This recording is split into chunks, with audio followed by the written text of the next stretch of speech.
네, 네, 안녕하십니까. 여러분들 이제 두 번째 주차 강의를 시작하도록 하겠습니다. 두 번째 주차는 이제 미생물의 특성, 저번 주에 이제 하셨던 미생물의 특성에 대해서 계속적으로 말씀을 드릴 예정이고요.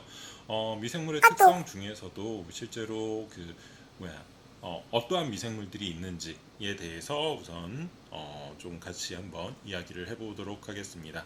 보시는 것처럼 첫 번째로 이제 나오는 거는 이제 여러분들 저번 주에 이제 그 내용 보셨을 때 그 뭐야 미생물이라고 하는 거는 크게 두 가지, 원핵생물이랑 진핵생물 이 두 가지로 나눈다라고 말씀을 드렸고, 그 안에는 뭐 원핵생물의 가장 대표적인 게 세균이다. 그리고 진핵생물은 뭐 동물세포도 있긴 있지만 동물세포, 식물세포도 다 이러한 진핵생물에 포함이 되긴 하지만 뭐 몰드라든지 그 곰팡이라든지 아니면은 그 효모 같은 것들도 이러한 진핵생물에 포함이 된다라고 말씀을 드렸었어요. 그래서 그러한 것들이 있다라고 이제 여러분들이 대략적으로 이제 크게 구분만 해놓고 각각에 대해서 이제 좀 알아보실 기회가 있어야 되는데, 오늘은 그 내용에 대해서 같이 한번 보시도록 하겠습니다. 첫 번째로 이제 나오는 게 이제 여러분들 세균입니다. 세균 같은 경우는 지금 여기에서 보시는 것처럼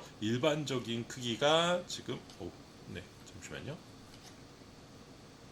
네, 일반적인 크기가 2.0에서 1.5, 그리고 뭐 세로는 1.0에서 0.5 마이크로미터 정도로 굉장히 작은 형태의 이러한 미생물이다라고 보시면 될 것 같아요. 일반적으로 봤을 때 이러한 그 진핵생물보다는 훨씬 더 작은 형태를 띠고 있고요. 그래서 여러분들이 실제 현미경상으로 나중에 이제 현미경 사진을 같이 보여드리긴 할 텐데, 현미경상으로 봤을 때 진짜 작은 점 같이 보여요.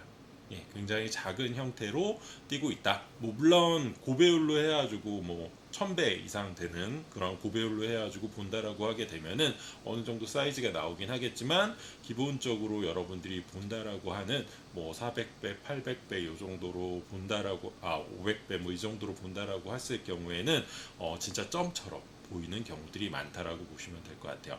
그래서 실제로 뭐 진핵 그 동물 세포를 키울 때 뭐 예를 들어서 이러한 미생물들이 세균 같은 것들이 오염이 됐을 때 여러분들 어떻게 확인하실 수가 있냐면은, 이렇게 세균 같은 것들이 자라고 여기 이제 현미경상으로 봤을 때 한 이만한 이제 세포, 진핵세포, 동물세포 같은 것들이 이렇게 존재를 하고 있을 때 이러한 세균 같은 것들은 이렇게 점처럼 이렇게 존재하고 있다. 그게 막 이렇게 꼬물꼬물 움직이는 경우들이 굉장히 많아요. 그래서 그러한 경우들이 이제 세균에 감염이 된 거다라고 이제 판단을 할 수가 있다라고 보시면 될 것 같고요. 그 정도로 제가 여기서 말씀드리는 거는 동물 세포가 이 정도로 큰데 이 정도 점으로 보이는 정도면 굉장히 작은 거겠죠. 동물 세포보다, 그러니까 진핵 세포보다 훨씬 더 작은 거라고 하는 것들을 이제 말씀드린다라고 보시면 될 것 같습니다. 한 개의 세포는 대략적으로 10에서 10의 마이너스 12g, 12승g이라고 생각해 주시면 될 것 같고요. 이거 역시도 굉장히 가벼운 무게를 가지고 있다. 라고 보시면 됩니다. 단세포로 구성이 되어 있고 보통 균열에 의해서 증식한다. 앞쪽에 이제 나왔던 내용처럼 이분법에 의해서 결과적으로는 이제 분열을 한다라고 보시면 될 것 같고요. 가장 기본적인 형태는 구균, 간균, 나선균 이렇게 되어 있어요. 기본적으로 구균이라고 하는 것은 이렇게 동그란 형태의, 간균이라고 하는 것은 길쭉한 형태의 이러한 그 미생물들을 이야기한다라고 보시면 될 것 같고요. 뒤쪽에 이러한 내용들이 좀 추가적으로 나와요. 그래서 거기에서 그림이랑 같이 한번 보시도록 하겠습니다. 보시는 것처럼 이제 산소가 필요한 경우에는 호기성 균이라고 이야기를 하고요. 산소가 필요하지 않은 경우에는 혐기성 균이라고도 이야기합니다. 그리고 뭐 산소가 필요해도 살고 안 없어도 사는 그런 미생물들도 있고요. 여러 가지가 있긴 있지만 가장 대표적으로 여러분들 세균이라고 하는 거는 크게 구분을 한다라고 했을 때는 여기에 보시는 것처럼 세 가지 형태로 좀 구분을 할 수가 있다. 라고 생각을 해주시면 될 것 같아요. 첫 번째로는 기본 형태가 어떠한 형태이냐 라고 하는 식으로 구분을 할 수가 있고요. 두 번째로는 산소가 필요하냐 안 필요하냐에 따라서 호기성균, 혐기성균으로 나눠질 수 있다라고 보시면 되고요. 세 번째는 편모가 아니고 뒤쪽에 나와 있는 그람 염색에 의해서 염색이 되느냐 안 되느냐, 그람 양성, 그람 음성, 이러한 식으로 좀 나눠볼 수가 있다라고 보시면 될 것 같습니다. 그 외에도 굉장히 다양한 이러한 분류 방식이 있어요. 실제로 예를 들어서 A라고 하는 세균, 예를 들어서 이콜라이를 우리가 세균도 이렇게 키워보면은 여러 개가 있을 거잖아요. 굉장히 다양한 세균이 있는데 이게 무슨 세균인지 알고 싶다 라고 하게 되면은 요즘에 가장 간단한 방법은 물론 16S RNA를 시퀀싱 해가지고 그 균을 동정하는 방법이 있긴 있지만, 그 외에도 실제로 그람 염색을 해본다든지 아니면은 특정 조건에서 자랄 수 있는지를 확인한다든지, 아니면은 지금 여기에서 보시는 것처럼 산소가 들어있는 형태가 산소가 들어있는 형태에서 자란다든지, 아니면 기본 형태가 구균인지 나선균인지 이러한 것들로 구분을 한다라고 보시면 될 것 같고, 여기에 추가적으로 마이너하게 아까는 이제 메이저한 것들이 그러한 것들이라 형태, 산소, 그리고 그람, 이렇게 그람 염색 요 세 가지라고 보시면 될 것 같고, 그 외에 예를 들어서 이산화탄소를 배출하는지 아니면은 락토우즈를 만들어내는지, 지금 여기에서 보시는 것처럼 편모라고 하는 것이 있는지 없는지 이러한 것들로 분류를 할 수 있다라고 생각을 해주시면 됩니다. 그래서 아까 중요하다라고 이제 말씀드렸던 그람 염색이라고 하는 것을 구분을 하기 위해서 이제 보는 건데, 결과적으로는 앞쪽에 이제 제가 설명드렸던 내용 중에서 펩티도글리칸이라고 하는 것이 있어요. 원핵 생물에서 세포 막 또는 벽에 가지고 있는 물질이라고 보시면 되거든요. 그런데 이 물질이 뭐냐면은 좀 단단한 물질이라고 생각을 해주시면 될 것 같아요. 그래서 만약에 예를 들어서 이 펩티도글리칸이 다량 함유가 되어 있다라고 하면은 염색약이 들어온 다음에 염색약의 염색 여부가 틀려지는 거예요. 그거를 통해서 그람 염색을 하게 되고요. 그람 파지티브 셀이냐, 그람 네가티브 셀이냐, 그람이 염색이 된 셀이냐, 그람이 염색이 되지 않은 셀이냐, 이러한 것들을 구분해가지고 세균을 1차적으로 구분을 할 수가 있다라고 보시면 될 것 같습니다. 보시게 되면은 이제 그람 양성균, 지금 보시면은 시료를 크리스탈 바이올렛으로 염색하고, 여기에 보시는 것처럼 크리스탈 바이올렛이라고 하는 것으로 1차적으로 염색을 한다라고 보시면 될 것 같아요. 그리고 아이오딘 용액으로 염색이 2차로 한다라고 보시면 되고, 그 다음에 알코올로 세척을 한 다음에 보시는 것처럼 사프라닌이라고 하는 것으로 대비 염색을 해준다라고 보시면 될 것 같습니다. 이렇게 되게 되면은 크리스탈 바이올렌이랑 아이오딘이라고 하는 것으로 염색이 되게 되면은 보라색으로 일반적으로 염색이 되고 있다라고 보시면 될 것 같고요. 그리고 지금 여기에서 보시는 것처럼 사프라닌 이라고 하는 것은 빨간색 염색이 된다라고 보시면 될 것 같아요. 그래서 사실 이 빨간색 염색은 모든 세포에 염색이 되는 그러한 물질이라고 보시면 될 것 같습니다. 펩티도글리칸이 있건 없건 무조건 다 염색이 되는 물질이에요. 그에 반면에 지금 여기에서 보시는 크리스탈 바이올렛 그리고 아이오딘 같은 경우는 상대적으로 펩티도글리칸이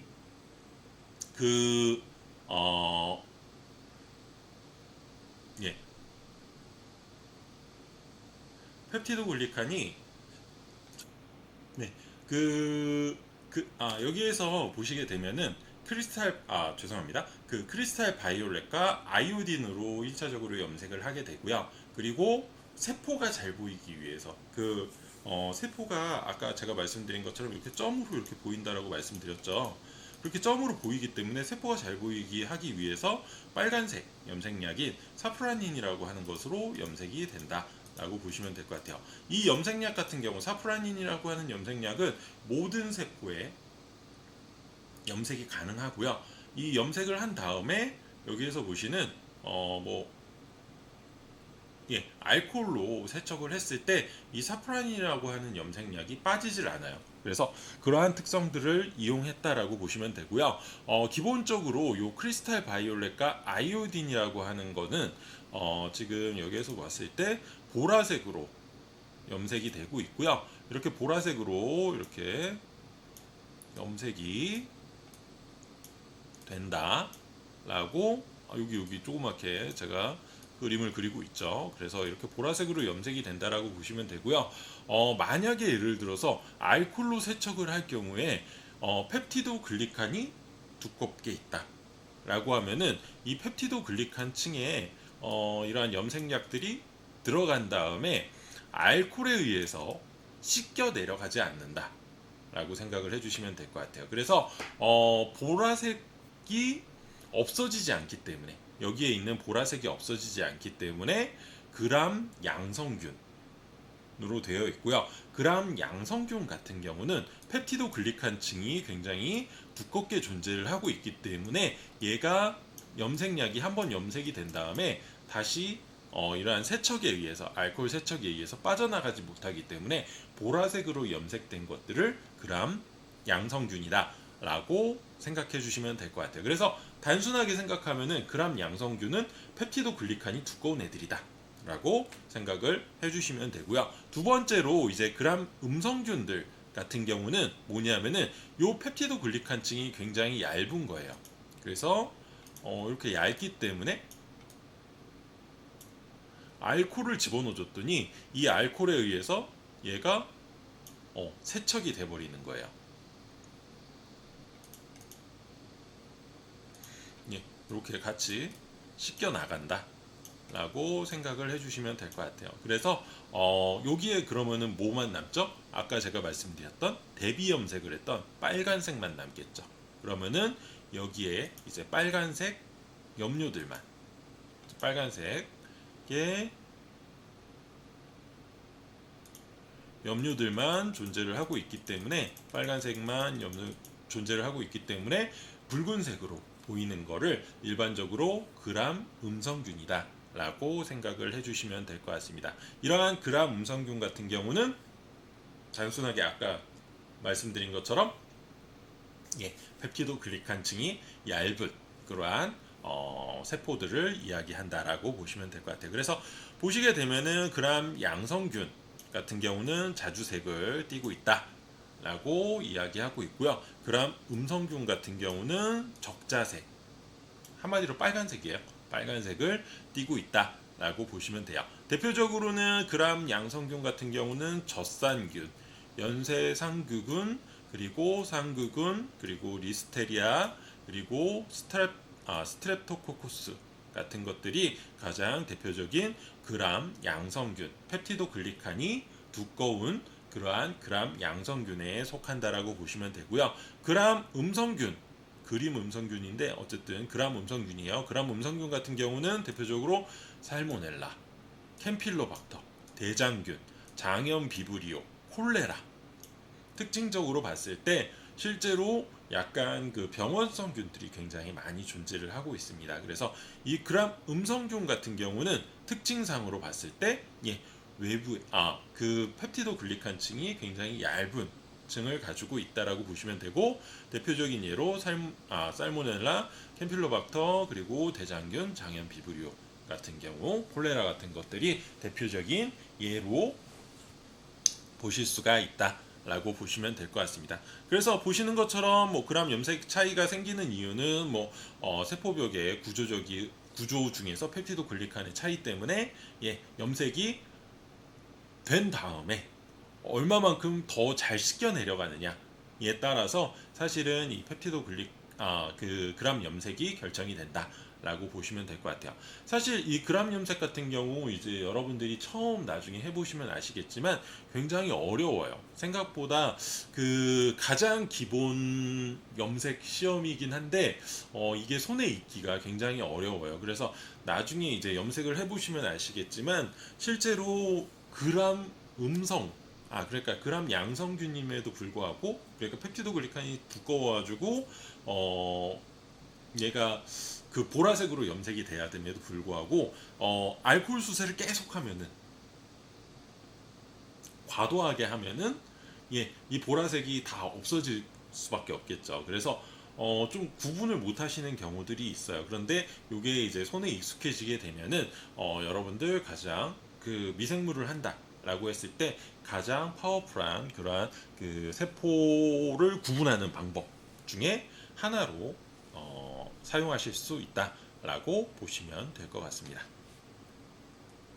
네, 그 다음으로 이제 나오는 거는 여러분들 방성균입니다. 방성균 같은 경우는 지금 여기에서 보시는 것처럼 토양의 식물체, 동물, 하천, 동물체, 그리고 하천, 해수 등에서 균사체 및 포자 형태로 존재하는 미생물이에요.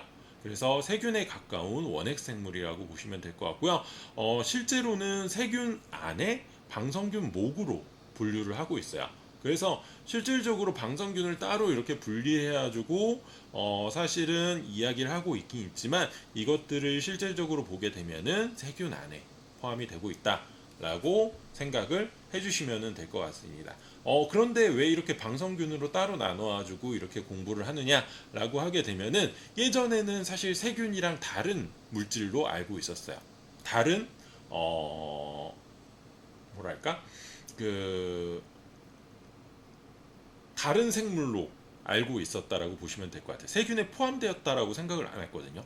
그 이유는 왜 그러냐면은 지금 여기에서 보시는 것처럼 균사체, 어, 예, 균사체하고 포자 같은 것들이 존재를 하고 있기 때문에 기존에 있었던 특히 균사체 같은 경우는 기존에 있었던 세균에서는 크게 발견을 하기가 어려웠었어요. 그 대신에 사실은 균사체 같은 경우는 어디서 많이 볼 수 있냐면은 여러분들 그 뭐야 곰팡이 같은 것에서 많이 볼 수 있거든요.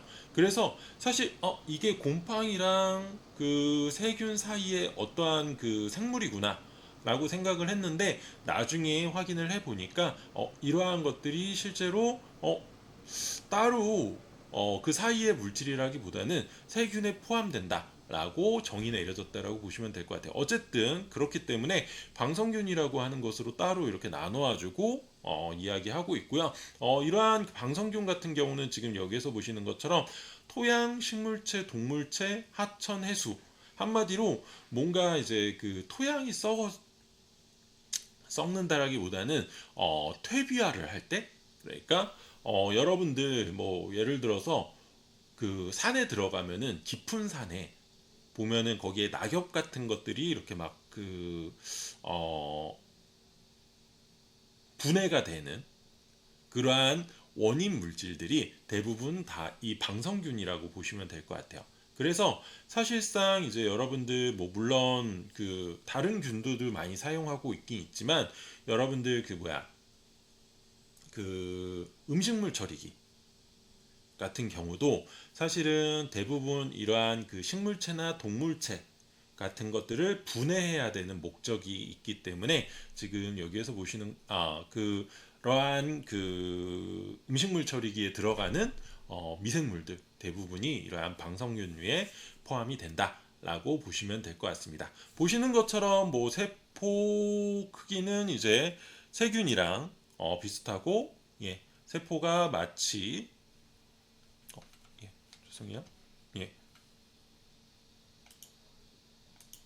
예, 세포가 마치 곰팡이의 균사처럼 실 모양으로 발육이 되기 때문에 사람들이 원래는 이게 세균이랑 저기 뭐야 곰팡이 사이에 이러한 그 생물이구나라고 생각을 했다가 나중에 이제 이게 세균 안에 포함이 될 수 있는 그러한 생물체구나라고 해가지고 세균의 방성균목으로 분류가 됐다. 라고 보시면 될 것 같습니다. 그리고 지금 여기에서 보시는 것처럼 무성적으로 균사가 설계되어 가지고 균사 선단에 뭐 토양 중에 뭐 생육 조건이 약용할 때 균사가 신장되고 대부분 표자로 존재한다. 라고 하는 거는 사실 어떻게 보면은 곰팡이의 특징과 굉장히 유사한 특징을 가지고 있다라고 보시면 될 것 같아요. 그래서 좀 특징적인 생물이고요.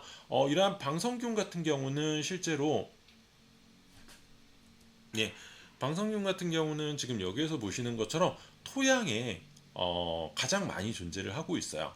그 제가 아까 말씀드린 것처럼 깊은 산에 들어가게 되면은 약간 그 흙냄새 비슷한 그러한 냄새들이 나죠. 예, 흙냄새. 뭐 어쨌든 약간 그 흙냄새 비슷한 그러한 냄새들이 나요. 그러한 냄새들을 풍기는 것들이 이러한 그 방성균류라고 보시면 될 것 같고요. 이 방성균류 같은 경우는 크게 두 가지 특징을 가지고 있어요. 뭐냐면은 방금 말씀드렸던 것처럼 잘 분해시켜요.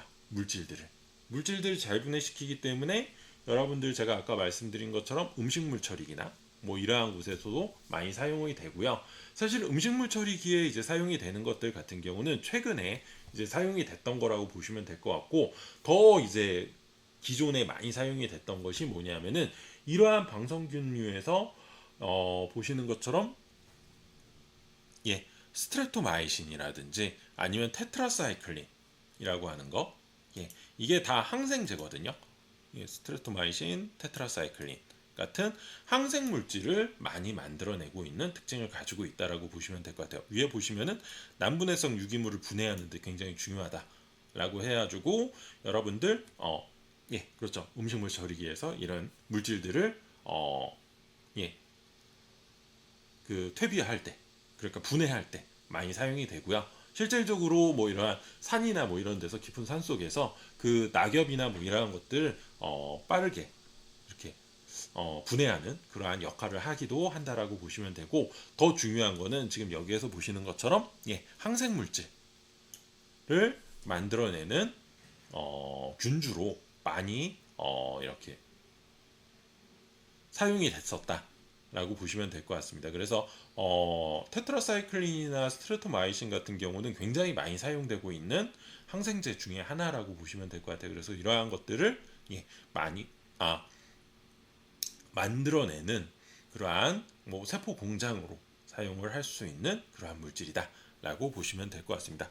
뭐 그 외에도 지금 여기에서 보시는 것처럼 뭐 동식물의 사체를 분해해서 무기물로 변환시켜가지고 토양을 비옥하게 만들기도 하지만 예, 감자 대댕이병, 고구마의 잘목병의 원인이 된다. 워낙 그 분해를 잘하기 때문에 이러한 그 물질들도 그러니까 실제로 살아있는 애들도 분해를 시켜버리는 거예요. 그러한 특징들을 가지고 있는 것이 여러분들 방성균류다. 라고 생각을 해주시면 될 것 같고요. 뭐 그 외에 비타민, 뭐 B12나 이 프로테이즈를 생성하는 것 같은 경우는 워낙 분해를 잘하다 보니까 이런 프로테이즈 같은 것들도 그러한 분해에 필요한 프로테이즈 같은 것들도 굉장히 많이 생성이 되고 있다. 라고 보시면 됩니다. 프로테이즈 같은 경우는 여러분들 실제로 뭐 어디에 쓰느냐 이렇게 생각을 하실 수 있어도 실제로 뭐 여러분들 뭐 세제라든지 뭐 이러한 것에서도 사실 프로테이즈 같은 것들도 많이 사용이 되고 있어요. 그래서 뭐 이러한 것들도 생산할 때, 그러니까 뭐 생활용품, 애경이나 뭐 이러한 그 세제 같은 거 생산하는 그러한 업체에서도 이러한 그 방석균류에 대해서 관심을 굉장히 많이 가지고 있다라고 생각을 해주시면 될 것 같습니다. 그리고 그 다음으로 이제 나오는 거는 여러분들 이제 곰팡이입니다.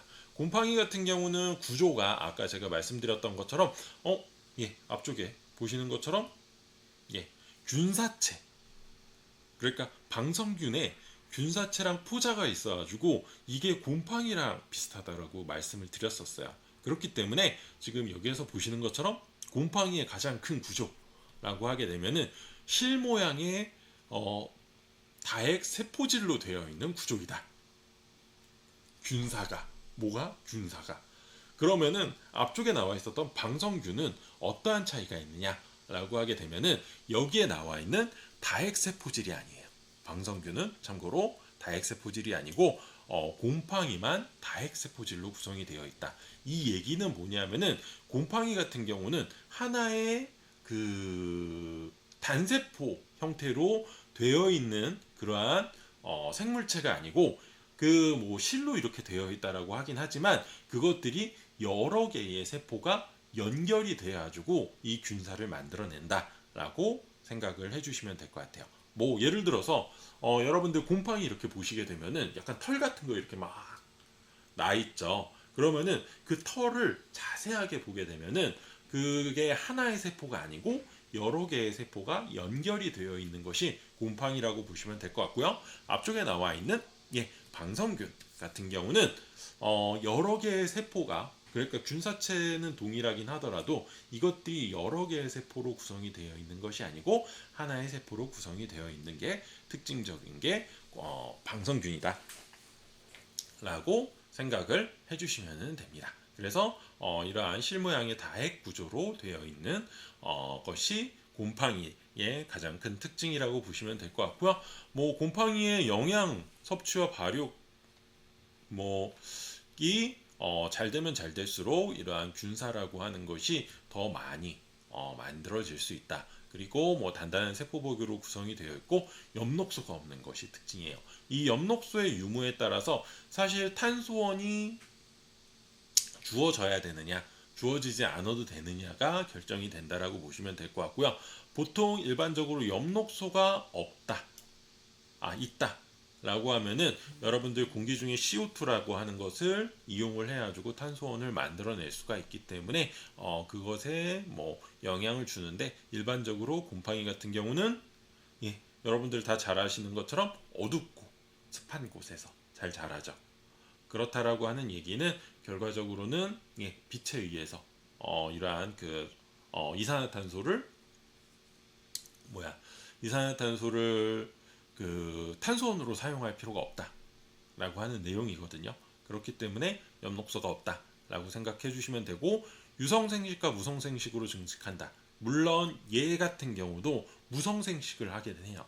앞쪽에 나왔었던 이분법 같은 그러한 무성생식을 하긴 하지만 상태가 좋아지게 되면은, 환경이 좋아지게 되면은 유성생식이라고 하는 것을 하게 됩니다. 일반적으로는 유성생식을 하고요. 그리고 상태가 안 좋아졌을 때, 환경이 안 좋아졌을 때 무성생식을 한다라고 알려져 있어요. 그래서 유성생식과 무성생식을 다 할 수 있다라고 생각을 해주시면 되고요. 뭐 인간 같은 경우도, 인간 동물세포 같은 경우도 사실 어떻게 보면은 유성생식과 무성생식을 두 가지 다 합니다. 그거는 뭐냐면은 여러분들 그 세포가 두 개로 이렇게 분해되는, 그러니까 딸세포를 만들어내는 그러한 여러분들 무성생식도 하지만, 여러분들 뭐 정자하고 난자하고 이렇게 해가지고 수용체를 만드는 유성생식도 한다라고 보시면 될 것 같아요. 곰팡이도 동일하다. 무성생식이라고 하는 세포가 증식되는 그러한 것들도 메커니즘을 가지고 있지만, 유성생식이라고 해가지고 얘가 그 유전자들을 섞어가지고 새로운 개체를 만들어내는, 그러니까 자기와 유사한 개체를 만들어내는, 그러니까 동일한 개체를 만들어내는 게 무성생식이라고 보시면 될 것 같고, 그리고 조금 유사하긴 하지만 다른 개체를 만들어내는 것이 유성생식이라고 보시면 될 것 같아요. 그래서 그러한 것들이 둘 다 가능하다라고 보시면 되고요. 균사에는 격벽이 있는 것과 없는 것이 있으며, 균사 격벽 유무는 분류의 지표가 된다라고 되어 있어요. 아까 제가 말씀드렸던 것 중에서 이제 그 세포가 이렇게 분열이 될 때 여기에 이제 DNA를 복제를 해가지고 갖다 놓고 중간에 세균이라고 할 때는 이렇게 격벽을 만들어 가지고 분리를 해요. 그런데 이러한 균사를 만들어낼 때는, 그래서 이렇게 두 개의 세포가 완전히 다른 독립적인 두 개의 세포가 만들어지게 되는데, 실제로 이러한 균사를 만들어낼 때는 지금 여기에서 보시는 것처럼 중간에 이러한 것들, 격벽을 만들어내는 그러한 프로세스가 진행이 되지는 않고, 얘가 계속적으로 분해를 통해 가지고 커지는 그러한 현상들이 발생이 된다라고 보시면 될 것 같아요. 그래서 요거 같은 경우는 사실 어떻게 보면은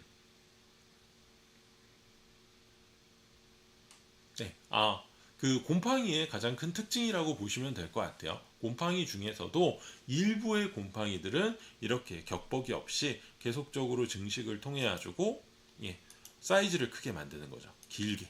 그러니까 길게 이렇게 만들어 가지고 핵만 많은, 하나의 세포의 핵이 굉장히 많은 형태의 균사체를 만들어낸다.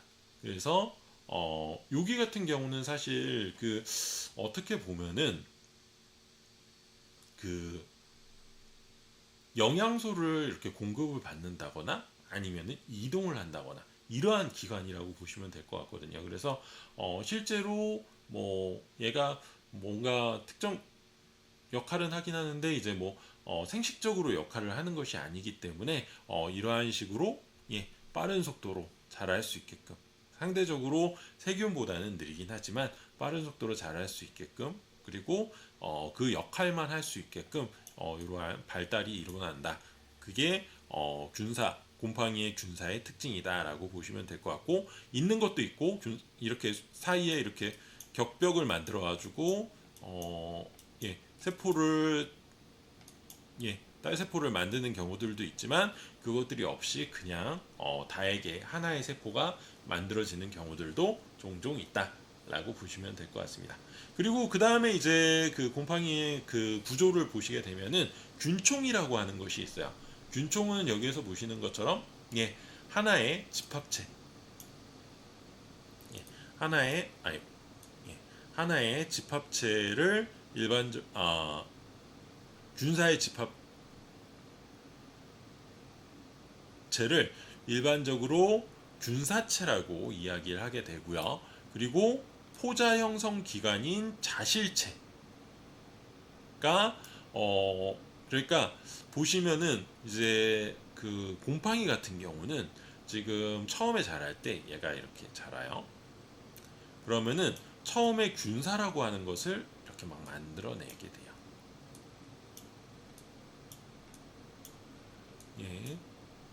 여러분들 곰팡이 그림 보시면은 좀 이해가 하실 거예요. 이렇게 균사체라고 하는 것을 만들어내죠. 그래서 세포를 구성을 하게 되고 그리고 여기 끝쪽에다가 자실체라고 하는 것을 만들어 가지고 지금 보시는 것처럼 포자를 형성하는 그러한 특징을 갖는다 라고 보시면 될 것 같아요. 그래서 이렇게 만들어지게 되면은 여러분들이 육안으로 보는 그러한 세포 그러니까 곰팡이류를 확인하실 수가 있는데 여기에서 보시는 것처럼 요 균사체와 자실체 요거를 전체를 해서 균총이라고 이야기한다라고 보시면 될 것 같아요. 균총이다라고 이야기한다라고 보시면 될 것 같고 이 균총은 일반적으로 요 포자의 색깔에 따라서 요 색깔이 균총색이 결정이 된다라고 되어 있고요. 일반적으로 왜 그러냐면은 균사체 같은 경우는 대부분 다 투명한 색 또는 하얀색이 대부분이고 색깔을 가지고 있는 것이 일반적으로 포자 부분의 색깔이라고 보시면 될 것 같아요. 그래서 뭐 검은 곰팡이 라고 하면은 이 포자의 색깔이 검은색 그리고 푸른 곰팡이 여러분들 페니실린 만드는 푸른 곰팡이 있죠. 그거 같은 경우는 여기가 파란색 뭐 이러한 것들이라고 보시면 될 것 같습니다. 그래서 그러한 것들을 일반적으로 균총이라고 보시면 될 것 같고 포자는 여러분들 아까 제가 말씀드렸던 것처럼 균사 크게 곰팡이는 균사와 포자로 구성이 되어 있다라고 생각해 주시면 되고 균사는 대부분이에요. 포자는 끝쪽에 이렇게 존재를 하고 있고요. 보시는 것처럼 번식이나 생식을 담당해요. 생색이라고 썼는데 어쨌든 생식을 담당한다라고 보시면 될 것 같아요. 그래서 여기에서 여러분들 유성생식을 하는 기관으로 알려져 있다라고 보시면 될 것 같습니다. 그래서 곰팡이가 저런 식으로 구성이 되어 있다라고 하는 거 알아두시면 될 것 같고요. 곰팡이가 어떠한 식으로 번식하냐 하면은 아까 말씀드린 것처럼 무성생식과 유성생식 진행을 합니다. 일반적으로 환경이 괜찮다라고 하게 되면은 대부분 유성생식을 진행하게 되고요. 보시는 것처럼 다른 두 개의 개체의 접합을 방법을 통해서 세포핵이 융합하여서 유성 포자를 형성한다. 즉 포자를 형성할 때 세포핵 자체가 융합이 돼서 유성 포자를 형성하는 식으로 해서 여러분들 유성생식을 진행하고 있다. 라고 보시면 될 것 같고요. 무성생식 같은 경우는 아까 다른 데서 일어나는 것은 아니고 여러분들 균사체가 이렇게 자랄 때 균사체가 자랄 때는 빠르게 자라야 되잖아요. 아까 너무 빠르게 자라야 되기 때문에 격벽도 안 만드는 경우들이 있어요. 그러한 경우처럼 실제로 빠르게 자라야 되기 때문에 지금 여기에서 보시는 것처럼 여기에서 보시는 것처럼 그 예, 무성생식을 통해서 그냥 세포 분열을 통해 가지고 융합 없이 분열을 통해서 무성생식을 하는 경우들도 있다라고 보시면 될 것 같습니다. 그래서 곰팡이의 큰 특징 중에 하나이기 때문에 여러분들 알아두시면 되고요. 그 다음으로 이제 나오는 거는 이제 진핵생물의 두 번째 대표적인 예인 효모입니다.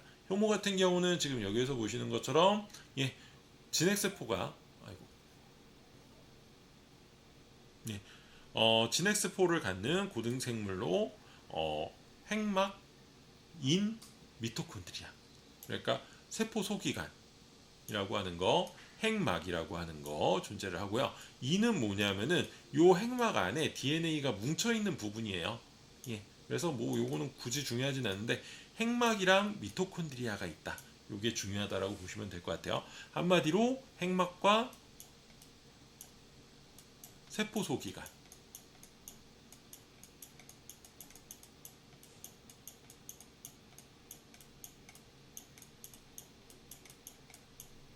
있다. 그래서 진핵생물이다. 앞쪽에 곰팡이 역시도 핵막과 미토콘드리아가 미토콘드리아네. 그 세포 소기관들이 존재를 하고 있다. 그렇기 때문에 진핵세포이다. 라고 보시면 될 것 같습니다. 이 효모 같은 경우는 뭐 다른 곳에서 이제 많이 사용이 되는 것은 아니고요. 알코올 발효능이 가능하기 때문에 여러분들 맥주, 청주 같은 술, 그리고 지금 여기에서 보시는 것처럼 빵에 CO2 가스를 만들어 가지고 이제 빵이 부풀어 오를 수 있게끔 해주는 그러한 역할을 하는데 주로 사용이 되고 있고요.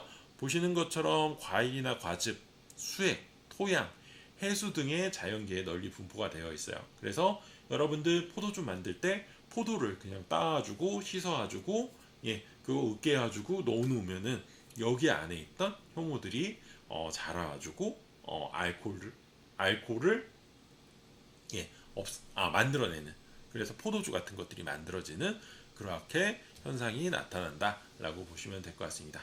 그리고 그 다음으로 이제 나오는 거는 이제 여러분들 조류입니다. 뭐 요거는 그냥 마이너한 애들이니까 그냥 간단하게 보시면은 뭐 원생생물계에 속하고요.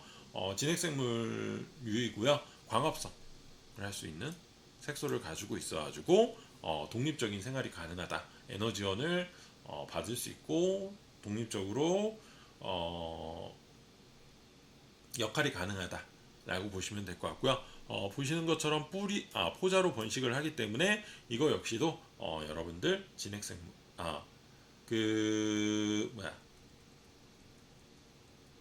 앞쪽에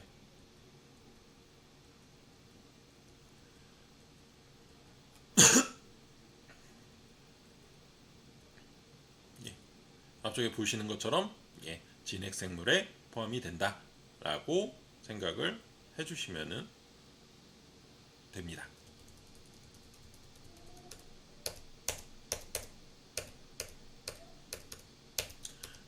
그래서 뭐 조류 같은 것들까지 이렇게 여러분들 보셨고요.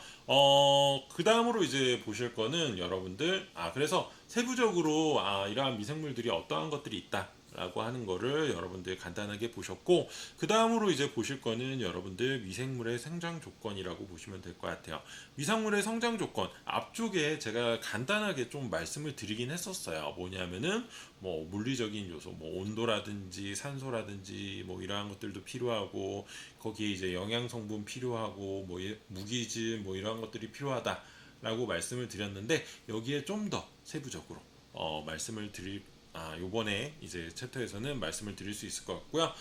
앞쪽에까지는 이제 미생물의 특성에 대해서 말씀을 드렸다라고 하면은, 지금은 이제 이 미생물의 배지가 어떠한 식으로 만들어지는지에 대해서 같이 한번 보시도록 하겠습니다. 그래서 뭐 생장 조건 보시게 되면은 처음으로 이제 화학적인 요소, 크게 두 가지로 물리적인 요소로 나눠지게 되고요. 물리적인 요소는 대부분 환경적인 인자들이 대부분이라고 보시면 될 것 같아요. 그래서 뭐 온도라든지 pH라든지 뭐 산소, 그리고 삼투압, 뭐 그 외의 요인들 같은 것들이 다 이 내부에 포함이 된다라고 보시면 될 것 같고요. 그 다음으로 이제 화학적 요소 같은 경우는 특히 이제 영양소, 배지에 영양 성분들을 일반적으로 이야기하고 있습니다. 그래서 일반적으로 봤을 때 여기에 보시는 화학적 요소들이 미생물 배지에 굉장히 중요한 역할을 한다라고 생각을 해주시면 될 것 같습니다. 그래서 보시게 되면은 탄소원, 수소원, 산소원, 질소원, 황인, 그리고 성장인자, 이러한 것들이 필요하다. 즉 생물체를 구성하는데 기본적으로 필요한 것들은 탄소, 수소, 산소, 질소, 황, 인, 성장인자, 이렇게 된다. 그 중에서 특히 탄소, 산소, 질소, 요것들은 요거는 지우고 산소는 좀 지운다고 쳐도 탄소원, 질소원 같은 경우는 굉장히 중요한, 그러니까 미생물의 성장 조건에서 굉장히 중요한 역할을 하고 있다. 그 이유는 왜 그러냐면은 탄소원 같은 경우는 대부분 다 미생물이 유기물질들이에요. 유기물질들이라는 얘기는 탄소를 베이스로 한 화학 물질들을 가지고 여러분들 생물체를 만든다 라고 생각을 해주시면 될 것 같고, 그렇기 때문에 탄소원이 굉장히 중요하다 라고 보시면 되고, 그 다음으로 중요한 게 질소원. 질소원은 왜 중요하냐면은 여러분들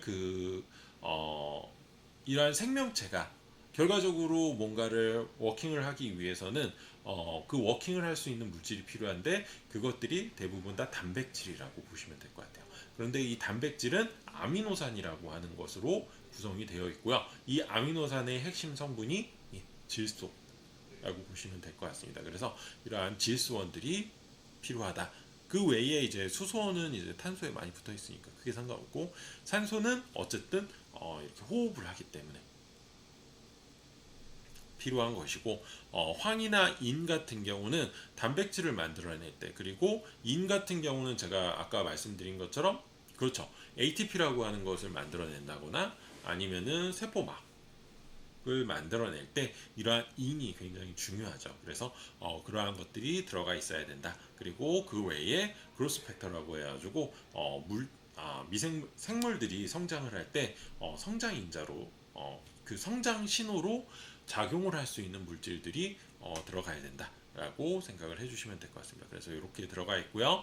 그리고 물리적 요소 같은 경우는 환경 인자라고 해가지고 가장 대표적으로 온도, 세포나 뭐 이런 것들 키울 때 일반적으로 37도라고 많이들 생각하시는데, 37도는 가장 기본 온도라고 보시면 될 것 같고요. 조금 선선한 데서 자라는 거는 뭐 30도, 25도에서 자라는 그러한 세포들도 존재를 하고 있고요. 뭐 실제로 저기 어디야, 온천 뭐 이러한 그런 데서 자라는 그러한 세포들 같은 경우는 뭐 90도나 95도 뭐 이러한 식으로 굉장히 높은 온도에서도 생육하는 그러한 미생물들이 있다라고 보시면 될 것 같아요.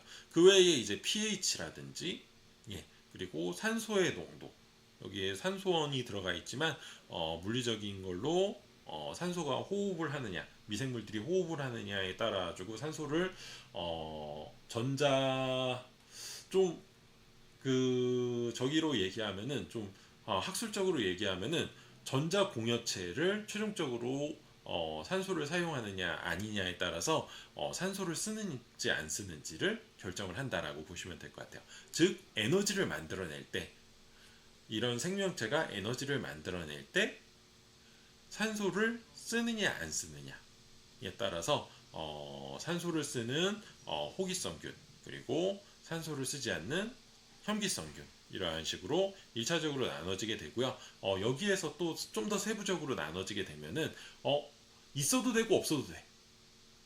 이러한 것들로 뭐 편성홍기성균, 통성홍기성균 뭐 이러한 식으로 나눠지게 된다라고 보시면 될 것 같아요. 그 외에 이제 삼투압이라든지 세포가 모양을 유지하기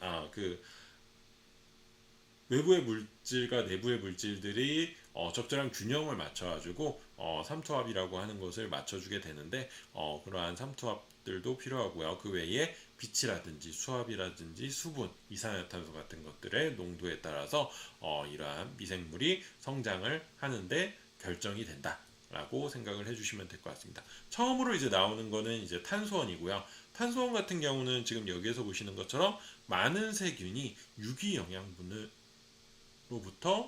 예, 탄소를 얻는다. 즉, 이 얘기는 뭐 예를 들어서 포도당이라든지 아니면은 과당, 뭐 스크로즈라든지 프록토즈라든지 뭐 이러한 것들에 의해서 당에 의해서 탄소를 얻는다. 탄소를 공급을 받는다라고 생각을 해주시면 될 것 같고요. 가장 대표적으로 이제 많이 사용이 되고 있는 것이 포도당이라고 하는 글루코즈예요. 여러분들도 사용을 하고 있고요. 미생물들도 거의 대부분 사용할 수 있는 것이 이 프록토즈라고 보시면 될 것 같고요. 그 이유는 왜 그러냐면은 이 프록토즈를 기반으로 해가지고 예, 세포가 그러니까 뭐 세균이라든지 뭐 다 비슷비슷해요. 뭐 이러한 곳에서 에너지를 합성하는데 ATP라고 하는 에너지를 합성하는데 가장 많이 사용이 되고 있다라고 생각을 해주시면 될 것 같고 그 외에 이제 뭐 예를 들어서 다른 당류들을 이제 일반적으로 사용하느냐 못하느냐에 따라 가지고 세균을 구분하는 경우 미생물을 구분하는 경우들도 있다라고 보시면 될 것 같습니다. 보시는 것처럼 합성하는 조절기구를 이용해 가지고 뭐 균의 에너지 포도당 이외의 영양물질 분해 요소를 합성하는 조절기구에 이용하기 때문에 균의 에너지 낭비를 초래한다. 이거는 뭐냐면은 어찌됐든 간에 포도당을 가장 많이 사용을 하고 있긴 있는데 포도당 이외의 영양물질은 어,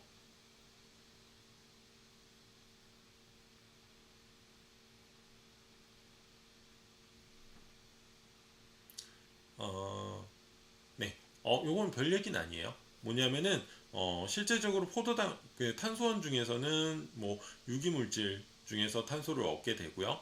뭐 가장 대표적으로 당이죠. 당에 의해서 탄소를 얻게 되고 가장 대표적으로 사용하는 것은 포도당이다. 그 외에 포도당 외에도 당을 많이 사용하고 있긴 있는데 이러한 당 같은 경우는 실제적으로 사용하는 경우도 있고 사용하지 않는 경우들도 있다라고 보시면 될 것 같습니다. 뭐 그러한 내용들이 좀 나와 있고요. 두 번째로는 이제 수소원이에요. 수소원 같은 경우는 모든 유기물 그리고 외까지 유기물에서 뭐 자연적으로 생성되는 뭐 가스를 주원료로 한다라고 했는데 크게 맞는 얘기는 아니고요. 뭐냐면은 여러분들 일반적으로 탄소원 같은 경우를 보시게 되면은 아까 이제 그 당 성분 사용한다라고 말씀드렸죠.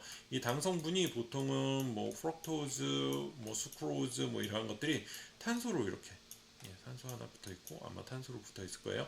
그리고 여기에 대부분이 수소 또는 OH 수산화기가 붙어 있는 경우들이 많다라고 보시면 될 것 같아요. 그래서 여기에 있는 수소를 이용해 가지고 여러분들 미생물들이 수소원을 사용한다. 라고 보시면 될 것 같습니다. 수소 같은 경우는 세포 내의 pH 유지라든지 소수 결합 그리고 산화환원 반응을 만들어내고 있는 그러한 특징들을 가진 것이 수소원이다 라고 생각을 해주시면 됩니다. 그 다음으로 이제 나오는 것은 산소원. 산소원 같은 경우는 유기물, 뭐 유기화물 구성 성분의 구조가 이제 뭐 효소의 기능을 하기 위해서 중요한 역할을 수행한다. 뭐 대기 중에 산소는 호흡 대사에 필요하다라고 이렇게 되어 있는데 한마디로 얘기해서 이 산소원 같은 경우는 뭐 물론 이러한 유기화물 아까 보여드렸던 것처럼 예, 이렇게 수산화기에도 많이 포함이 되어 있긴 하지만 이렇게 중간에도 포함이 되어 있고 많이 포함이 되어 있긴 하지만 보시는 것처럼 대기 중에 호흡을 통해 가지고 필요의 양을 공급을 받고 있다라고 보시면 될 것 같아요. 물론 여러 가지 그러니까 뭐 예를 들어서 미생물도 그렇고요. 실제로 인간 같이 좀 고등생물들도 이런 호흡을 통해 가지고 공급을 받는다. 라고 보시면 될 것 같아요. 그런데 가끔 가다가 이런 산소가 필요하지 않은 미생물들도 존재를 하고 있다. 라고 보시면 될 것 같습니다. 그런 것들 같은 경우는 전자공여체를 다른 물질을 사용하는 거예요. 다른 물질을 사용하기 때문에 실질적으로 이 산소가 필요하지 않은 경우들도 있다. 라고 보시면 될 것 같습니다. 가장 대표적으로 여러분들 산소가 사용되지 않는 거. 여러분들 그 무산소 운동 많이 들어보셨죠? 예. 여기 이제 젖산 생기고 막 이런 것들. 그러한 것들이 가장 대표적인 산소가 없을 때 락토즈라고 하는 것을 이용을 해가지고 얘가 전자 공여를 받아가지고 락틱 액시드를 만드는 거예요. 젖산을 만들어내가지고 몸에 축적이 되는 거죠. 그래서 뭐 여러분들은 몸이 아프긴 하지만 어쨌든 그러한 공정을 거치는 인체 메커니즘도 있다, 인체 기전도 있다라고 보시면 될 것 같고, 그러한 기전만 사용을 하는, 그러니까 뭐 예를 들어서 황산화물 이러한 것들을 전자 공여체로 받는 그러한 물질들 같은 경우는 대부분 혐기적 상태에서 자랄 수 있는 그런 물질이라고 보시면 될 것 같아요. 그래서 보통 이제 메탄이나 뭐 이런 것들 만들어질 때 땅속 깊숙하게 이제 뭐 썩는 물질들이 이렇게 계속적으로 혐기적 물질에서 이렇게 썩게 되면은 수소에다가 이제 뭐 이렇게 전자 공유를 계속 받아가지고 이 메탄이라고 하는 가스가 만들어지게 되고, 그것들을 통해 그 생물체는 이 그 황산화물을 이용해 가지고 전자 공유를 해가지고 에너지를 생산하고, 그리고 배출해가지고 그 물질들이 나중에는 이제 여러분들 에너지원으로 사용하고, 그러한 식으로 사용이 될 수 있다라고 보시면 될 것 같습니다. 그 다음에 이제 질소원 같은 경우는 지금 여기에서 보시는 것처럼 아미노산 그리고 핵산을 만들 때 뭐 퓨린 피리미딘이라고 했는데 이 두 가지를 만들어낼 때 굉장히 중요한, 저기에 그냥 그 아미노산에 질소가 들어가요. 그렇기 때문에 이 질소원이라고 하는 것이 계속적으로 공급이 돼야지 단백질을 만들어낼 수 있다라고 보시면 될 것 같고, 핵산 같은 경우도 동일하다고 보시면 될 것 같아요. 핵산을 만들어내기 위해서는 그 퓨리민이나 피리민의 그 구조 안에 질소가 들어가기 때문에 질소를 어디선가 계속 갖고 와야 돼요. 그래서 그것들을 이제 공급받기 위해서 질소원이 굉장히 중요하다. 그래서 제가 아까 말씀드린 것처럼 탄소원이랑 질소원 같은 경우는 거의 필수적이에요. 거의 필수적으로 꼭 들어가야 되는, 미생물 배지에 꼭 들어가야 되는 성분이라고 보시면 될 것 같고, 그러한 성분들을 이용해 가지고 여러분들 미생물들이 성장할 수 있게끔 성장하는 가장 기본적인 그런 물질들이다 라고 보시면 될 것 같습니다. 가장 대표적으로 이제 보시는 것처럼 대부분 질소가 포함된 유기화합물을 뭐 질소원으로 사용을 하고요. 여러분들 그냥 뭐 아미노액시드를 먹는다거나, 가장 대표적으로 여러분들 운동 같은 거 많이 할 때 이제 그 그 단백질 쉐이커 많이 먹죠. 그게 다 아미노산으로 구성이 되어 있는 거예요. 그거 먹으면 질소원이 많이 들어가기 때문에 단백질들이 많이 합성이 돼서 근육이 만들어진다든지 하는 식으로 할 수 있다라고 보시면 될 것 같습니다. 뭐 물론 뭐 건강에는 뭐 크게 이렇게 좋은 것 같진 않은데, 어찌됐든 간에 그렇게 질소원이 사용이 될 수 있다 라고 보시면 될 것 같고요. 그 다음에 이제 황 같은 경우는 지금 여기에서 보시는 것처럼 일부 산화 형태에서 황화물을 흡수해서 체내에 환원을 시키는 용도로 사용이 되고 있다. 제가 아까 말씀드린 것처럼 일부 혐기적 발효를 하는, 그러니까 산소가 없는 상태에서 에너지를 만들어내는 그러한 미생물들 같은 경우는 황을 이용해 가지고 얘를 산화시켜 가지고 결과적으로는 에너지를 만들어내는 그러한 형태를 띠고 있는 경우들이 많이 있다라고 생각을 해주시면 됩니다. 네, 그리고 그 다음으로 이제 보실 거는 여러분들 인입니다. 인 같은 경우는 지금 여기에서 보시는 것처럼 핵 그리고 인지질, 세포막 요거 두 가지 만들어낼 때 꼭 필요하다는 얘기죠. 그리고 ATP라고 하는 것 자체도 여러분들 여기에서 보시는 것처럼 아데닐 트리포스페이트예요. 그 얘기는 뭐냐면은, 그러니까 염기가 들어가 있고 당 성분 들어가 있고 여기에 인산이 3개가 붙어 있는 형태를 띠고 있는 것이 요 ATP라고 보시면 될 것 같습니다. 실제로 핵산 네 가지 있죠. AT GC 이렇게 네 가지 있죠. 여기에서 이게 이거예요. 예. 네. 그래서 요 아데닌이 들어가 있는 헥산 같은 경우는 여기에 포스페이트를 두 개 더 붙여가지고 원래는 이게 단일로 되어 있을 때 이렇게 요 형태로 되어 있죠. 요 형태가 에너지를 저장하는 에너지원으로 사용을 할 수 있다. 얘가 이렇게 끊겨서 나가면서 에너지가 발산이 돼요. 네, 그래서 에너지원으로 사용을 할 수 있다라고 보시면 될 것 같습니다. 그래서 이러한 것들이 실질적으로 공급이 돼야 된다라고 보시면 될 것 같습니다. 많이 공급이 돼야지 세포가 살아갈 수 있다. 분열 그러니까 유지하는 거는 상관없어요. 내가 만약에 한 마리인데 한 마리가 계속적으로 유지되는 거는 상관이 없는데 얘가 계속적으로 양이 증가해야 된다라고 하게 되면은 이러한 구성 성분에 들어가는 그러한 물질들이 굉장히 많이 필요하다라고 생각을 해주시면 될 것 같고 그게 가장 대표적인 게 뭐 물론 다른 것들도 있지만 탄소원, 질소원 그리고 인 그리고 여기에 추가적으로 한다라고 하면 황까지 해서 이렇게 네 가지가 중요한 성분이다라고 보시면 될 것 같습니다. 그 외에 이제 무기염류 같은 경우는 삼투압이나 pH 조절 그리고 증식의 보조제 그리고 특히 이러한 그 무기염류 같은 경우는 전에 이제 전에 따로 안 말씀드렸구나. 이러한 그 단백질 같은 것들에 코팩터로 작용을 해요. 뭐냐면 단백질이 역할을 할 때 단백질만 있어서 되는 경우들도 물론 있긴 있겠지만 단백질 안에 이러한 금속 이온들을 넣음으로써 더 잘 작용하게끔 만들어주는 경우들이 있거든요. 가장 대표적으로 여러분들 힘 단백질이라고 해가지고 여러분들 그 적혈구에 산소가 이렇게 붙죠. 산소가 붙게 되는데 그 산소가 붙는 부위에 철이라고 하는 물질, 철 이온이 들어가 있어서 이 산소를 잡을 수 있게끔 해줘요.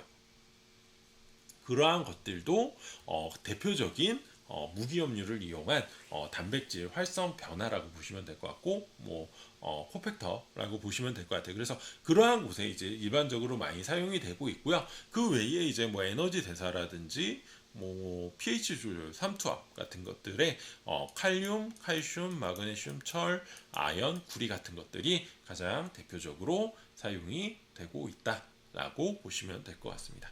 그리고 그 다음으로 이제 보시는 거는 여러분들 성장인자 그로스 팩터라고 보시면 될 것 같습니다. 그로스 팩터 같은 경우는 지금 여기에서 보시는 것처럼 미량으로 미량으로 세균 자신이 합성할 수 있는 조효소나 전구체 물질로 이제 대상에 필요한 유기화합물이라고 일반적으로 이야기하고 있고요. 가장 대표적으로 이제 발육인자가 없어서 세균이 발육하지 못하는 경우에는 이러한 그로스 팩터라고 하는 필수 발육인자들이 꼭 들어가야지 세포가 성장하는 경우들이 그러니까 세균 같은 것들이 성장하는 경우들이 있다라고 보시면 될 것 같습니다. 특히 이제 진핵생물에서 이러한 인체세포나 뭐 이러한 것들 같은 경우는 이러한 그로스 팩터가 없는 경우에는 성장을 하지 않는 경우들이 굉장히 많이 있어요. 그냥 그대로를 유지하는 경우들이 굉장히 많이 있기 때문에 이러한 성장 인자에 의해서 생육이 그러니까 성장이 결정이 되는 경우들이 많이 있다. 그리고 일반적으로 세균이나 뭐 이러한 것들 같은 경우는 지금 여기에서 보시는 것처럼 비타민 같은 것들이 추가적으로 들어가야지 성장하는 경우들이 종종 있고 사실 그 저희가 생각하고 있는 이 그로스 팩터 같은 경우가 대표적으로 미생물에서는 이러한 비타민류가 많이 있고요. 저희가 이제 알고 있는 진핵생물 특히 이제 동물 세포들 같은 경우에는 그로스 팩터라고 해가지고 약간 호르몬 계열들 또는 펩타이드 물질들, 단백질 그러니까 아미노산 이게 한 20개에서 30개 정도가 붙어 있는 그러한 펩타이드 형태들이 일반적으로 이러한 성장인자로 사용이 되고 있다라고 보시면 될 것 같습니다. 그래서 이러한 성장인자까지 여러분들 확인하실 수가 있고요. 이것들은 실제로 화학적으로 배지 내에 들어가야 되는 성분이라고 보시면 될 것 같아요. 그래서 사실 앞쪽에 이제 좀 설명을 더 드렸어야 되긴 하지만 그 동물 세포를 키우는, 그러니까 앞쪽에 제가 이러한 그 세균이나 뭐 이런 원핵 생물들 같은 경우는 사실 필요는 없어요. 예, 사실 필요는 없는데 더 잘 자라라고 넣어주는 경우가 많거든요. 비타민 같은 경우도. 그런데 실질적으로 동물 세포들 같은 경우는 여러분들이 나중에 이제 뭐 이러한 그 삼성 바이오로직스나 뭐 이런 데서 이렇게 일을 하신다. 뭐 셀트리온 뭐 이런 데서 일을 하신다라고 하면은 동물 세포를 키워가지고 거기에서 바이오 의약품을 뽑아내는 경우들이 많이 있거든요. 그런데 그런 경우에는 실질적으로 다른 것들 같은 경우는 이제 뭐 탄소원이나 뭐 질소원이나 뭐 이런 것들, 인원, 황원 뭐 이런 것들 같은 경우는 쉽게 넣을 수가 있어요. 그런데 그로스펙터 같은 경우는 저희가 추출을 해서 넣기에는, 실제 사용하는 그런 물질들을 추출해서 넣기에는 너무 고가가 만들어지게 되고, 그리고 그러한 것들을 안 넣자니 아직까지 밝혀지지 않은 부분이 많아가지고 사실은 뭐 이렇게 무혈청 배지라고 보통 얘기하는데, 그러한 것들을 만들어내는 것이 굉장히 큰 기술이라고 보시면 될 것 같습니다. 그래서 지금까지 이제 화학적인 부분에 대해서 미생물 배지 생육 환경에서 화학적인 부분에 대해서 말씀을 드렸고요. 두 번째로는 이제 물리적인 부분입니다. 첫 번째로 이제 나오는 게 온도. 가장 중요해요. 사실은 온도가 어느 온도냐에 따라 가지고 세균이 잘 자라거나 못 자라거나 하는 그러한 것들이 있다라고 보시면 될 것 같고, 가장 대표적으로는 30도, 37도, 25도 이 정도가 가장 대표적이라고 보시면 될 것 같아요. 생육 온도. 그런데 그거 같은 경우는 균에 따라서 틀려요. 균에 따라서 틀리기 때문에 요거는 나중에 이제 조사를 해서, 실제적으로 조사를 해서 어느 균에서 어느 온도에서 가장 빠르게 자라는지 그러한 것들을 조사해 가지고 가장 빠르게 자라게 하게 된다 하면 된다 라고 생각을 해주시면 될 것 같고요. 일반적으로 저온을 좋아하는 경우를 호저온 세균, 한마디로 냉장고에서 잘 자란다 라고 하면 호저온성 세균, 그리고 뭐 중온, 대부분은 중온이겠죠. 호중온성 세균이라고 보시면 되고, 그리고 고온이라고 하는 거는 저기 이제 온천물 이런 데서 자라는 그러한 세균들, 그러한 것들을 이용해가지고 나중에 이제 그 PCR이라고 하는 기법들도 개발을 했었어요. 그래서 이렇게 고온, 아예 뭐 90도, 100도 이런 데서 자라는 균들도 있다. 라고 보시면 될 것 같아요. 요거는 이제 온도에 대한 저항성이 굉장히 강한 균이겠죠. 그래서 이러한 균들이 있다. 온도에 따라서 생육 조건이 바뀌게 되고 가장 좋아하는 생육 조건이 뭐 고온이냐 저온이냐 아니면 그냥 일반적인 온도냐에 따라서 뭐 저온균, 세온균, 고온균, 중온균 뭐 이런 식으로 나눠질 수 있다라고 보시면 됩니다.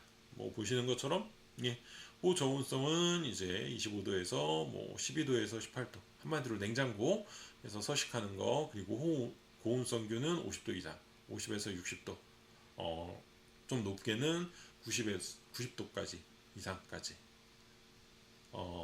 자라는 균이라고 보시면 될 것 같아요. 대부분 온천 같은 데서 서식하는 이러한 균이라고 보시면 되고, 중온성 같은 경우는 보통 30에서 37도 가장 대표적인 온도죠. 예, 거기에서 잘 자라는 그러한 균들을 이야기한다라고 보시면 됩니다. 네, 그리고 그 다음으로 이제 보실 거는 여러분들 pH입니다. pH 같은 경우는 이제 실질적으로 가장 최적 pH는 6.5에서 7.5 정도가 된다라고 일반적으로 이야기를 하고 있어요. 대부분의 균 같은 경우는 자랄 때 이러한 그 산성 물질들을 조금씩 내보내기 때문에 대부분 그렇죠. 자라면서 pH가 점점 낮아지는 경우들이 굉장히 많이 존재를 하고 있다. 그래서 여러분들 그 컨티뉴어스 배지라고 컨티뉴어스 그 컬처라고 해가지고 계속적으로 얘가 그 큰 통에다가 그 배양기 통에다가 집어넣고 균을 계속적으로 성장을 하기 위해서 그냥 한 번 자라고 이렇게 다시 데스페이지로 넘어가는 그러한 프로세스 말고 얘가 계속적으로 자라게 하기 위해서 얘가 산성을 계속적으로 내보내니까 알칼리 물질들을 계속적으로 집어넣어줘가지고 pH를 맞춰주면서 계속적으로 자라게 하게끔 하는 식으로 배양 기법이 발전되고 있다라고 보시면 될 것 같고요. 보시는 것처럼 pH가 pH에 따라서 어느 pH를 좋아하느냐에 따라서 산성을 좋아한다라고 하면은 호산성 세균, 가장 대표적으로 유산균들 있죠. 예. 그러니까 산성에서 자랄 수 있다라고 하는 균들이에요. 유산성 세균이나 항산성 세균 같은 것들이 가장 대표적이고요. 호염성 균 같은 경우는 가장 대표적으로 콜레라균. 그러니까 염기에서 좀 더 잘 자랄 수 있다라고 생각을 해주시면 될 것 같고, 그렇기 때문에 요 콜레라균 같은 경우는 사실 이제 여러분들 세제나 이런 것들에 의해서 쉽게 죽지 않는 이유가, 물론 죽긴 죽는데 쉽게 죽지 않는 이유가 결과적으로는 그러한 이유라고 보시면 될 것 같습니다. 네, 잠시만요. 요게 사진이 요게 이제 카메라가 조금 열받아가지고 좀 꺼졌는데 다시 이제 시작을 하게 되면은 그래서 이제 pH에 따라서 이제 pH를 낮은 pH를 좋아하느냐 높은 pH를 좋아하느냐에 따라서 호산성 세균, 호염성 세균 이러한 식으로 나눠볼 수 있다라고 생각을 해주시면 될 것 같고요. 그 다음에 사실 pH는 그렇게 중요하진 않아요. pH는 사실 pH가 낮은 걸 좋아한다, 유산균 요 정도 알아두시면 되고, 높은 거 좋아한다, 호염성 세균, 콜레라 요 정도 알아두시면 될 것 같고, 더 중요한 거는 사실 산소라고 보시면 될 것 같아요. 이 산소 여부에 따라서 사실은 균이 더 잘 자라는 그러한 것들이 있게 되는데, 지금 여기에서 보시는 것처럼 대부분은 여러분들 호기성 균 이라고 보시면 될 것 같아요. 그런데 요거를 이제 편성호기성, 편성혐기성, 통성 혐기성, 미호기성 이런 식으로 나눠놓은 게 왜 그러냐면은 지금 요렇게 나눠놓는다라고 보시면 될 것 같아요. 편성호기성 세균 같은 경우는 지금 성장을 위해서 산소가 절대적으로 필요한 거, 꼭 필요한 거. 그러니까 즉 산소가 없어지면 세균이 자라지 못한다 라고 생각을 해주시면 될 것 같습니다. 그래서 호흡에 의해서, 그러니까 산소에 의해서 에너지를 생성할 수 있다 라고 보시면 되고, 가장 대표적으로 결핵, 녹농균, 백일해 같은 것들이 가장 대표적인 예시고요. 편성호기성균 같은 경우는 산소가 존재하면 죽는 거, 죽는 거를 일반적으로 편성호기성, 그러니까 편성이라고 하는 것이 붙게 되면은 다른 예를 들어서 혐기성, 호기성이 있다라고 하면은 다른 상태로 가면은 그냥 죽는 거예요. 편성, 호기성, 그러니까 산소가 있을 때만 사는 거, 없으면 죽는다. 그리고 편성, 혐기성, 산소가 없을 때만 사는 균이라고 보시면 되고요. 보시는 것처럼 파상풍, 그리고 가스 궤적균 같은 것들이 있다라고 보시면 되고, 실질적으로 편성 호기성균, 그러니까 산소를 최종적으로 에너지원으로 사용되는 것은 아니고, 에너지를 만들 때 사용이 되는 것이 산소다 라고 하는 균과, 그리고 산소가 필요하지 않은 균 같은 경우는 에너지를 만들어낼 때 산소를 사용하는 것이 아니고 다른 아까 제가 말씀드린 황화물이라든지 아니면은 락틱 애시드 같은 그러한 물질들을 사용하고 있다라고 보시면 될 것 같습니다. 그리고 보시는 것처럼 통성 혐기성균 같은 경우는 산소의 존재와 상관없이 생장할 수 있는 거예요. 한마디로 산소가 있어도 되고 없어도 되고 하는 식의 그러한 물질들이라고 보시면 되고요. 가장 대표적으로 대장균, 살모넬라균, 포도상균이라고 보시면 됩니다. 그리고 미호기성균 같은 경우는 유리산소의 농도가 너무 높으면 독소로 작용하여 증식하지 않고 아주 적은 양의 농도에서 최대로 증식하는 세균. 한마디로 보시게 되면은 편성호기성균이랑 비슷하다라고 보시면 될 것 같아요. 비슷하지만 산소가 있을 때 죽는 건 아니고 소량만 있을 때, 다량 있을 땐 죽는데 소량 있을 때는 잘 자라는 그러한 균을 미호기성균이라고 보시면 될 것 같습니다. 그래서 이 미호기성균 같은 경우는 원래는 구분을 잘 안 해요. 구분을 잘 안 하긴 하지만 그냥 기본적으로 편성, 혐기성, 편성, 호기성, 편성, 혐기성, 그리고 통성, 혐기성 이렇게 세 가지만 잘 구분을 하시면 되는데 여기에 추가적으로 이런 것들도 있다 라는 식으로 해서 좀 여러분들 알아두시면 좋을 것 같습니다. 네. 그리고 그 다음에 이제 나오는 거는 염도입니다. 염도 같은 경우는 이제 나트륨 함량이죠. 결과적으로는 염화나트륨의 이제 함량에 따라 가지고 이제 염화나트륨의 함량이 높으냐 낮으냐에 따라서 잘 자라는 그러한 균들을 일반적으로 이야기하게 되고요. 염화나트륨이라고 하는 거 염류가 높으면은 잘 자라는 이러한 균들을 일반적으로 호염성 균이다 라고 일반적으로 이야기하고 있어요. 대부분 해양에서 자라는 세균들 있죠. 바닷물 짜잖아요. 바닷물 짠데 거기서 잘 자라는 균들은 대부분 이러한 호염성 균들이다. 즉 염료가 높은 상태에서도 잘 자랄 수 있다. 낮은 상태에서도 자라지만 높은 상태에서도 잘 자랄 수 있다. 가장 대표적으로 포도상균 같은 경우는 10% 염화나트륨에서 증식이 가능한 그러한 특징들을 가지고 있다. 일반적인 세균은 0.5%에서 증식이 가능해요. 그 이유는 왜 그러냐면은 0.5% 이상이 되게 되면은 그 세포 안에 그 농도가 한 0.5% 정도 돼요. 그렇기 때문에 이게 물이 안쪽이나 바깥쪽으로 이동을 안 하는데 0.5% 정도 되면은 한 1%만 되게 되더라도 안에 있는 물이 바깥쪽으로 계속적으로 빨려 나가는 거예요. 빨려 나가기 때문에 그러한 것들 때문에 결과적으로는 세포가 물을 빼앗겨 가지고 죽어나가는 현상이 발생이 되게 되는데 그것들의 저항을 가지고 있는 것들이 호염성균이다 라고 생각을 해주시면 될 것 같고요. 그 다음으로 이제 보시는 거는 CO2 함량.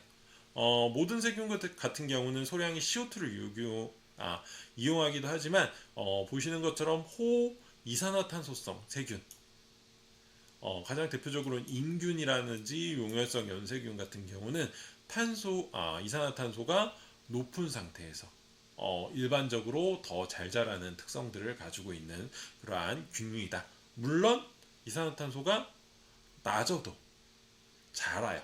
자라긴 자라지만 상대적으로 더 높은 농도에서 그러니까 3에서 10% 정도가 돼야지 훨씬 더 잘 자라는 그러한 호이산화탄소성 세균이다 라고 생각을 해주시면 됩니다. 네. 그리고 이제 마지막으로 나오는 거는 이제 수분입니다. 수분 같은 경우는 사실 모든 균에 굉장히 중요한 그 특징을 가지고 있어요. 그런데 여기에서 가장 크게 이제 차이가 나는 부분은 뭐냐면은 보시는 것처럼 세균 질량의 80에서 90%를 차지하고 있기 때문에 만약에 수분이 제로이다. 없다. 이러면 균이 자랄 수가 없다라고 보시면 될 것 같아요. 그에 반면에 어쨌든 그렇다라고 보시면 될 것 같고 그런데 지금 여기에서 보시는 것처럼 우리가 나중에 이제 그 공부할 내용 중에서 어떤 게 있냐면은 이 균을 보관할 때 뭐 여러 가지 방법도 있긴 있지만 건조해서 보관하는 방법들도 있거든요. 그 건조해서 보관하는 방법들 같은 경우는 실제로 건조가 된다라는 얘기는 이 안에 수분을 다 뺀다라는 얘기거든요. 그럼에도 불구하고 얘가 다시 보관해 놨다가 다시 이렇게 키우려고 하면은 자라요. 그 이유는 무엇이냐? 라고 하게 되면은 지금 여기에서 보시는 것처럼 균에 이 수분이라고 하는 것에 예민한 균이 있고 예민하지 않은 균이 있다. 그거는 뭐냐면은 실질적으로 그 얘가 수분을 빼앗겼을 때 일반적으로 포자라고 하는 것을, 세균이 포자라고 하는 것을 만들어내거든요. 그래서 얘가 포자라고 하는 것으로 변해가지고 장기간 보존이 가능한 거예요. 내가 여기에서 물을 빼게 되면은 얘가 물론 저기도 있긴 있겠지만 그 안에 포자라고 하는 것이 형성이 돼가지고 얘를 보호를 한다라고 보시면 될 것 같아요.